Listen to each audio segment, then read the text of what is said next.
नमस्कार, स्वागत है आपका भारतीय शिक्षा बोर्ड के इस नए एपिसोड में। आज हम बात करने वाले हैं कि भारतीय शिक्षा बोर्ड के विद्यालयों की प्रार्थना सभा कैसी होती है या फिर आपको कैसा देखने को मिलेगा वहाँ का असेंबली कल्चर। इस बारे में हमारे साथ बात करने के लिए हैं senior adviser school culture activities के श्रवण जी। वो हमें बताएंगे कि किस तरीके से यहाँ पर प्रार्थना सभा होगी या फिर जो भी स्कूल इससे एसोसिएट होगा उसको किस तरीके से ये करना होगा। सर, स्वागत है आपका आज के इस एपिसोड में। सबसे पहले तो मुझे ये बताइए कि भारतीय शिक्षा बोर्ड का जो विद्यालय का कल्चर रहा है उसके बारे में आपने मुझे बहुत सारी चीज़ों को बताया है, लेकिन जो प्रार्थना सभा है वहाँ की क्या ऐसी बात है जिसको लेकर इसे जीवंत संस्कृति कहा जाता है? बढ़िया, अच्छा है। एकता जी, आप भी स्कूल में पढ़ के बड़े हुए हैं, मैं भी स्कूल में पल के बड़ा हुआ हूँ, पढ़ के भी बड़ा हुआ हूँ। तो पता नहीं, आपका तो मुझे नहीं पता है, लेकिन मुझे प्रार्थना स्थल बहुत स्पंदित करता था जब सुबह की सूरज की किरणें स्कूल की दीवारों पर पड़ती हैं, एक सुनहरी किरणें, और हवा में एक अजीब सी शांति रहती है। सब बच्चे मैदान में प्रार्थना स्थल पे एकत्र होते हैं।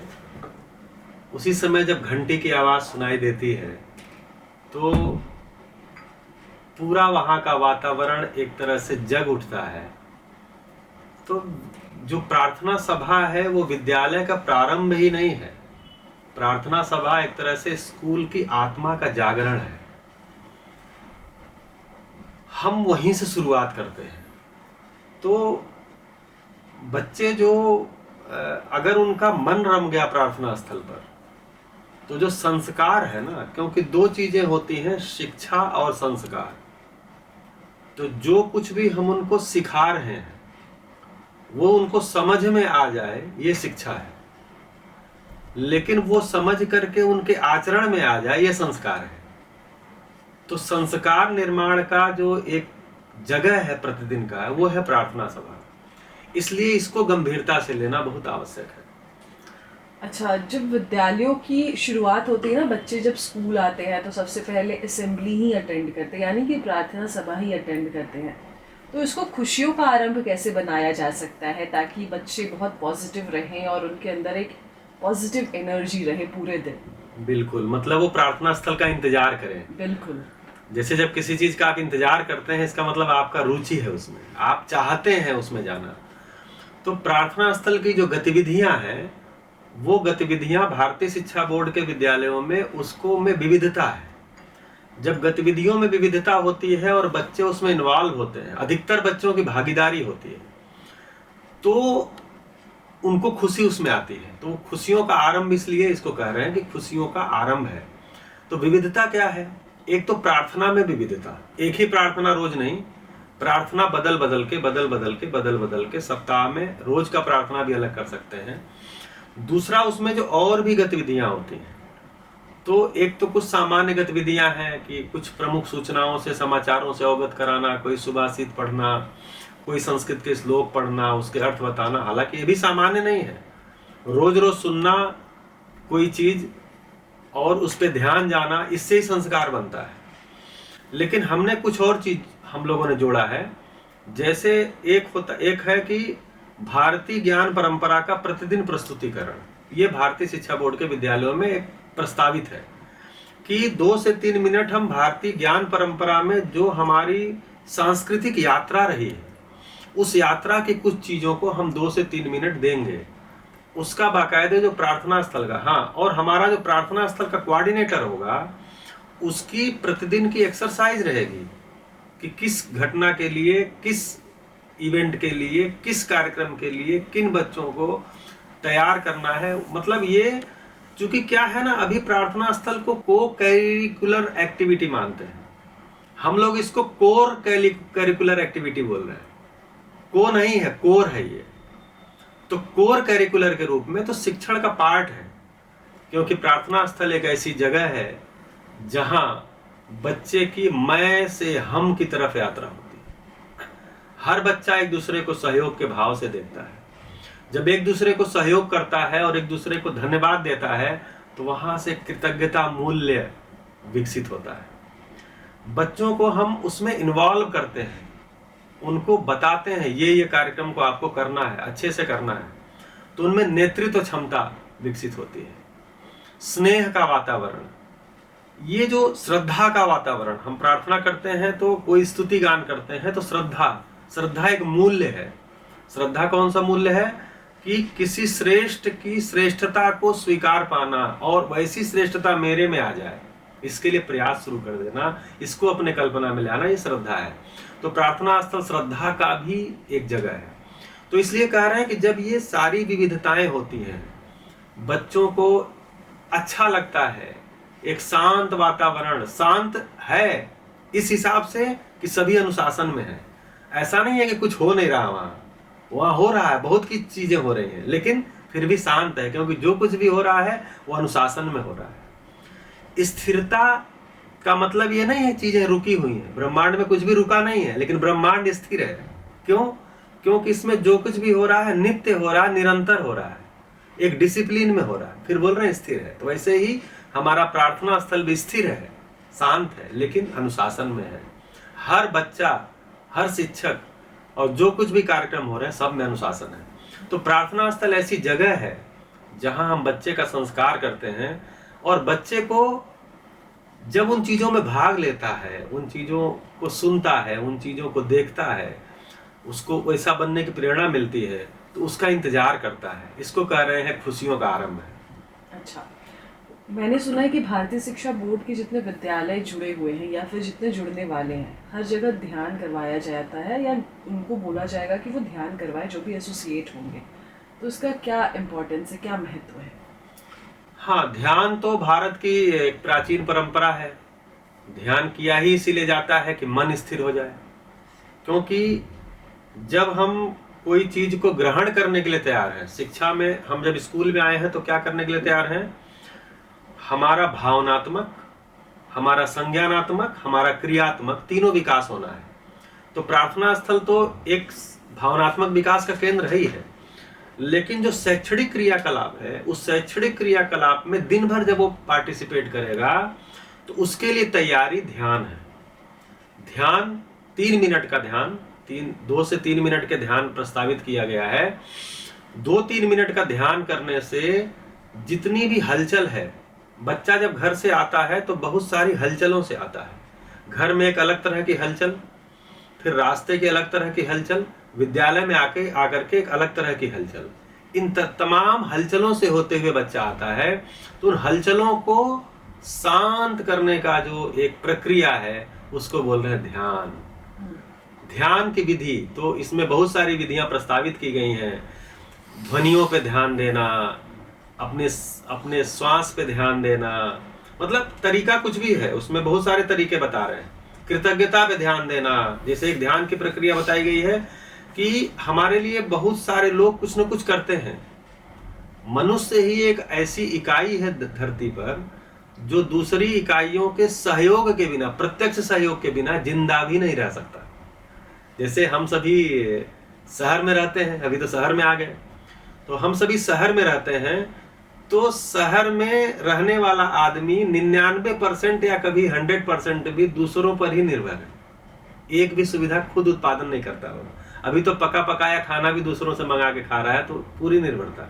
गांव के व्यक्ति तो फिर भी 30% अभी स्वयं पर निर्भर है। तो हम दूसरों पर निर्भर हैं, यानी दूसरे हमारे लिए कुछ कर रहे हैं। तो एक ध्यान की प्रक्रिया है, ऐसे लोगों को याद करना, ध्यान करना जो हमारे लिए पिछले 1 सप्ताह में कुछ न कुछ किए हैं, उनको याद करना, उनके प्रति भाव विवल होना, उनके प्रति कृतज्ञता का भाव लाना, उनको स्मरण करना, ये भी ध्यान है, ग्रैटिट्यूड देना। अभी ध्यान का मतलब जो केवल ये कहा गया है कि बिल्कुल ही पैसिव हो जाना। तो जो भारतीय शिक्षा बोर्ड का प्रार्थना स्थल पे ध्यान का कार्यक्रम है, वो केवल वो पैसिव होना ही नहीं है, ऐसी चीजों पे ध्यान। तो एक जगह पे जब ध्यान जाता है और एक उल्लास, एक आह्लाद भरता है, उसके बाद पूरे दिन भर के शैक्षणिक क्रियाकलाप में बहुत उत्साह से बच्चा लगता है, इसलिए ध्यान कराना प्रस्तावित है। भारतीय शिक्षा बोर्ड से जो जुड़े हुए स्कूल है सर, उसमें जो टीचर्स हैं जिनको आप ट्रेन कर रहे हैं या जो वहाँ पे खड़े भी रहेंगे प्रेयर्स असेंबली के दौरान, प्रार्थना सभा के दौरान, तो उनका क्या वहाँ भूमिका रहेगा? क्या एक ही टीचर सिर्फ माइक पे रहेगा या बाकी टीचर्स की भी अपनी अपनी भूमिकाएं रहेंगी? बिल्कुल, शिक्षकों की भूमिका प्रार्थना स्थल पर बहुत ही महत्वपूर्ण है। सबसे पहले तो प्रार्थना स्थल के पहले भी महत्वपूर्ण है, एक दिन पहले भी महत्वपूर्ण है, प्रार्थना स्थल शुरू होने के पहले भी महत्वपूर्ण है। और वो अपनी कड़ाई और अनुशासन के मामले में नहीं जी टीचर खड़े हो गए तो बच्चे लाइन में खड़े हो जाएंगे, टीचर आंख कर दिया तो सब चुप हो जाएंगे, ये उद्देश्य नहीं है। व्यवस्था में भागीदारी, तो शिक्षक की उस प्रार्थना स्थल की व्यवस्था में भागीदारी, उसकी सारी तैयारियां कराना, बच्चों के साथ प्रार्थना स्थल पर स्नेहपूर्ण व्यवहार करना, और जितनी गतिविधियां बच्चों के लिए कराई जा रही हैं वो सारी गतिविधियां शिक्षकों को भी करना। अगर ध्यान कराया जा रहा है तो शिक्षकों के लिए भी। अगर प्रार्थना स्थल का वातावरण एक ऊर्जामय, एक शांत, एक कोलाहल से मुक्त, एक स्थिरता की तरफ ले जाने वाला है तो शिक्षकों के लिए भी। तो शिक्षक की भूमिका वहां केवल ऑब्जर्वर की नहीं है, वहां केवल इंस्ट्रक्टर की नहीं है, शिक्षक भी बच्चों के जैसे ही हर क्रिया में वहां भागीदार है। और प्रार्थना स्थल की पूरी व्यवस्था और प्रार्थना स्थल की पूर्व तैयारी में शिक्षक की भूमिका इस रूप में भारतीय शिक्षा बोर्ड देखता है। जब हम छोटे थे ना सर, जब स्कूल जाते थे तो बहुत बार ऐसा होता था जैसे कुछ इम्पॉर्टेंट डे है, जैसे लेबर डे हो गया या कोई भी ऐसा डे हो गया, तो वहाँ पे प्रेयर में ही जो प्रेयर असेंबली होता था, जो प्रार्थना सभा होता था, वहीं पे कुछ सांस्कृतिक प्रस्तुति होता था, यानी कि कल्चरल कुछ प्रोग्राम करवाया जाता था। तो क्या, दो क्वेश्चन है इसमें। नंबर 1 कि क्या भारतीय शिक्षा बोर्ड में भी ये कभी कभी होना है या रोज़ कोई सांस्कृतिक प्रस्तुति होना है? अगर कभी कभी या रोज़ भी होना है तो इसका क्या इम्पोर्टेंस है, बच्चे इससे क्या सीखेंगे? बढ़िया है, ये सब हम करते आए हैं, लेकिन प्रार्थना स्थल दुर्भाग्य से प्रार्थना सभा के समय को थोड़ा छोटा किया गया है। मैं शहरों में देखता हूँ, पहले हमारे समय में तो 35 से 40 मिनट की प्रार्थना सभा होती थी, अभी वो घट के 15 से 20 मिनट पे आ गई है। तो भारतीय शिक्षा बोर्ड के विद्यालयों को प्रस्ताव दिया गया है कि कम से कम 35 मिनट की, जो हमने हमारे बोर्ड ने जो उनको ब्रेकअप दिया हुआ है, एक तरह से समय सारणी दिया हुआ, 35 मिनट का है कि कम से कम 35 मिनट की। क्योंकि इसको भी एक, हम अगर एक क्लासरूम को 35 मिनट देते हैं तो एक प्रार्थना सभा को 35 मिनट देना चाहिए। ऐसा नहीं क्लासरूम को 35 से 40 मिनट दे रहे हैं, इसका मतलब हमारे साइंस मैथ से सारी चीज़ें महत्वपूर्ण हो गई। और जो संस्कार वाला पार्ट है, जो इमोशनल बैलेंस बच्चों में आने के लिए और उनके अंदर एक व्यवस्था में रह करके जीने की जो अभ्यास का टाइम है, उसको घटा के 15 मिनट करना, यह न्याय प्रिय नहीं है, न्यायपूर्ण नहीं है। तो पहला तो ये प्रस्ताव है। तो जब हम समय देते हैं तो उस समय में हर चीज कर पाते हैं। तो 35 मिनट का समय, इसलिए सांस्कृतिक प्रस्तुतियां, तो सांस्कृतिक कार्यक्रम ही सांस्कृतिक प्रस्तुतियां नहीं है, हमारी संस्कृति और सभ्यता के बारे में कुछ भी झलक दिखा देना, ये सांस्कृतिक प्रस्तुति है। तो 3 मिनट का समय इसके लिए प्रस्तावित किया गया है। लेकिन किसी विशेष दिन पर अगर हमें कुछ सांस्कृतिक प्रस्तुति करनी है तो हम कुछ और भी समय को कहीं से 1-2 कार्यक्रम को काट करके, और उसमें एक तरह से कहें कि अनुष्ठान का कार्यक्रम हो गया ना, ये कि उस दिन कुछ विशेष उत्सव है तो रिचुअल उसके लिए जो करना है वो हम करेंगे। तो ये भी प्रस्तावित है उसमें कि इसको करना ही है। हालांकि प्रस्तावित कह रहा हूं तो चूंकि बोर्ड किसी को कंपलसरी किसी चीज को नहीं कर सकता सीधे सीधे, ठीक है, क्योंकि शिक्षा ऐसी चीज है जिसमें आप प्रस्ताव ज्यादा दे सकते हैं, कंपल्सन कम ही रख सकते हैं। पूरा का पूरा शिक्षा ही प्रस्ताव है, तो इसलिए प्रस्ताव किया गया है। प्रस्ताव करने से ध्यान जाता है, प्रस्ताव इसलिए कह रहे हैं कि ध्यान जाता है। हम प्रस्तावित ही नहीं करेंगे तो ध्यान कहाँ जाएगा, तो ये उसमें प्रोविजन किया गया। अच्छा, आपने 35 मिनट की बात की अभी, तो बहुत सारे पेरेंट्स ये जानना चाहते होंगे, क्योंकि अभी जो स्कूल का कल्चर, जैसे शहरों में आपने बोला बहुत छोटा कर दिया गया, 15 से 20 मिनट कर दिया गया, इट्स अ को थिंकिंग, मतलब को थिंकिंग हो गया, नॉट अ कोर थिंकिंग हो गया है। तो पेरेंट्स को ये आप कैसे समझाएंगे कि जो प्रार्थना सभा है, प्रेयर्स असेंबली है, ये बच्चों के पाठ्यक्रम का ही हिस्सा है, और ये किस तरीके से आप लोगों को इस बारे में अवगत करवाएंगे, क्योंकि ये बहुत ही टफ टास्क होगा कि लोगों को ये बताना कि प्रार्थना सभा भी पाठ्यक्रम का हिस्सा है। बढ़िया, तो अच्छा ध्यान दिलाया आपने। एक्चुअली विद्यालय को जब मैं देखता हूँ, क्योंकि 25 साल से मैं शिक्षण क्षेत्र में ही हूँ और छोटे बच्चों से लेकर के और टीचर एजुकेटर तक रहा हूँ, तो विद्यालय किसके लिए है? या विद्यालय किसके प्रभाव में चलता है। तो मैं कभी कभी अपने वर्कशॉप में भी क्वेश्चन कर देता हूँ कि विद्यालय किसके लिए है, तो लोग बोलते हैं बच्चों के लिए, फिर बोलते हैं टीचर्स के लिए। तो मैं पूछता हूँ विद्यालय में छुट्टी होती है तो खुश कौन होता है? अगर अचानक कोई छुट्टी हो जाए तो बच्चे खुश हो जाते हैं, टीचर्स खुश हो जाते हैं। दुखी कौन होता है? बोले दुखी तो पेरेंट्स होते हैं। हमने कहा इसका मतलब पेरेंट्स के लिए स्कूल है। तो एक्चुअली देखेंगे तो विद्यालय जो है अभिभावक के लिए ही है। अभिभावक ये चाहता है कि मेरे बच्चे समझदार और जिम्मेदार हो जाए, इसके लिए विद्यालय ढूंढता है, तलाशता है, तो विद्यालय उनके लिए है। तो ये जाहिर सी बात है, अगर विद्यालय अभिभावक ही चाह रहे हैं तो विद्यालय उन्हीं के प्रभाव में चलता है। तो उनको कैसे समझाया जाए? तो एक तो है कि हम उनको कुछ सूचित करेंगे कि प्रार्थना स्थल का भी उतना ही रोल है जितना उनके एकेडमिक्स का है। ये तो सूचना हो गया, लेकिन इससे भरोसा कैसे बढ़ेगा? भरोसा तब बढ़ेगा जब बच्चों के आचरण में कुछ वो बदलाव देखेंगे। तो विद्यालय की जिम्मेदारी है कि जो 35 मिनट की प्रार्थना सभा हो रही है उसका प्रभाव बच्चों के आचरण पे पूरे दिन, पूरे स्कूल टाइम में दिखना चाहिए। और ये टीचर के अंदर, इसीलिए बोला टीचर की भूमिका भी उतनी ही है कि वो टीचर के अंदर भी बदलाव आना चाहिए, क्योंकि 8वीं 9वीं तक तो बच्चा अपने करिकुलम को कम पढ़ता है, टीचर को ही ज्यादा पढ़ता है। आप भी छोटेपन का, बचपन के स्कूल को याद करिए कि आप किताबों पे ज्यादा ध्यान देते थे, टीचर पे ध्यान देते थे। टीचर की एक्टिविटी अभी तक याद है। हाँ, और अभी भी बहुत सारे पेरेंट्स को मैं देखा हूँ कि जो आदतें बच्चों की अगर वो उनसे नहीं सुधरती है तो आके टीचर को बोलते हैं कि मैम या सर आप थोड़ा बच्चे को बोल दिए, आपको बहुत मानता है। तो टीचर के जो आचरण है, टीचर का जो व्यवहार है और बच्चों का जो व्यवहार है वो पूरे दिन संतुलित रहे, इसके लिए प्रार्थना सभा है। क्योंकि मूल्यों के शिक्षण की स्थली है वो, लेकिन उसका प्रभाव अगर पेरेंट्स को भी दिखता है, क्योंकि हर पेरेंट ये चाहता है कि हमारे बच्चे का एकेडमिकली अपब्रिंगिंग तो हो ही, लेकिन कल्चरली कंडक्ट भी, आचरण भी उनका अपब्रिंगिंग हो। अगर आचरण की अपब्रिंगिंग नहीं हो रही है तो उसके लिए कोई विकल्प तलाशता है, फिर कहीं और भेजना शुरू करता है आचरण के लिए। तो विद्यालय ही दोनों का केंद्र हो जाए, एकेडमिक का भी, आचरण का भी। इसके लिए प्रार्थना सभा को व्यवस्थित करना और प्रार्थना सभा को मैनेज करना ये बहुत आवश्यक है। और जब तक वो प्रभाव बच्चों में नहीं दिखेगा तब तक पेरेंट्स उसके लिए हो सकता है कि कुछ ना कुछ शिकायत करें, लेकिन हम हर पेरेंट टीचर मीटिंग में इस बात को रखेंगे और उनसे फीडबैक भी लेंगे और हम क्या करें प्रार्थना सभा में, और हम बच्चों के आचरण के लिए। बिल्कुल। तो बेसिकली एट लास्ट हम ये कह सकते हैं कि स्कूल कल्चर का, यानी कि विद्यालय संस्कृति का जो प्रार्थना सभा है वो मापन का आधार बनाया जा सकता है। बिल्कुल, आप बिल्कुल सही जगह लेकर के आए कि विद्यालय में वही जो अभी चर्चा किया कि अगर बच्चों के व्यवहार में बदलाव आ रहा, गुणात्मक परिवर्तन आ रहा है पॉजिटिव डायरेक्शन में, हालांकि गुणात्मक परिवर्तन बोलते हैं तो पॉजिटिव डायरेक्शन ही है, तो गुणात्मक परिवर्तन बच्चों के व्यवहार में आ रहा है, गुणात्मक परिवर्तन शिक्षकों के भी व्यवहार में आ रहा है।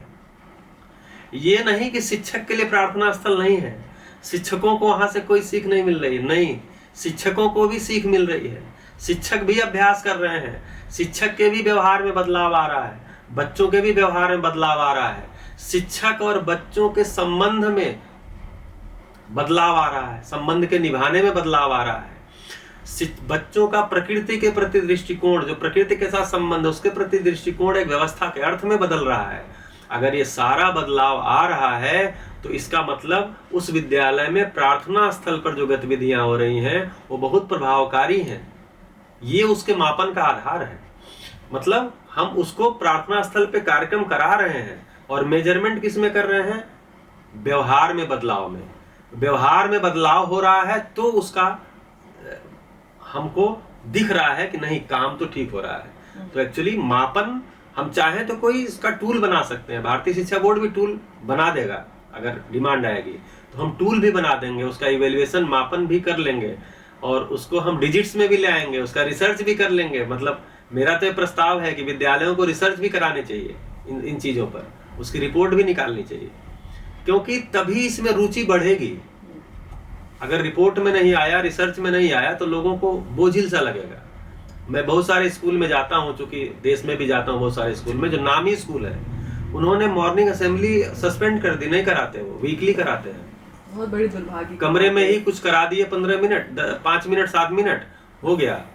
सभा में आने का मतलब एक सामूहिकता का अभ्यास होता है। जो मैं बोला हूं, मैं से हम की तरफ, मैं को समझते हुए हम की तरफ जाना, ये प्रार्थना स्थल का उद्देश्य है। मुझे लगता है ये पहुंच गया, यही मापन कर पाएंगे हम। सर आपने बिल्कुल सही बात बोली कि जो आजकल बड़े बड़े स्कूल्स प्रेयर्स असेंबली है अगर मैं कहूँ, तो उसको कैंसिल कर रहे हैं, सस्पेंड कर रहे हैं, और बीच में कभी थोड़ा बहुत करवा दिया एज अ को प्रोडक्ट के नाम पे। बट कहीं ना कहीं यही बच्चों के संस्कारों पे दिखना शुरू हो गया है। बच्चे टीचर्स की रिस्पेक्ट नहीं कर रहे, जैसे पहले टीचर्स की रिस्पेक्ट होती थी। आज बच्चे तुम तड़ाम करके भी टीचर्स से बात कर लेते। बहुत जगहों पे तो मार पीट की भी घटनाएं सामने आई है टीचर्स के साथ। आजकल तो गवर्नमेंट ने ही टीचर्स को बोल दिया है कि आप बच्चों को नहीं मार सकते, तो उल्टा कोई रिएक्शन हो नहीं रहा है।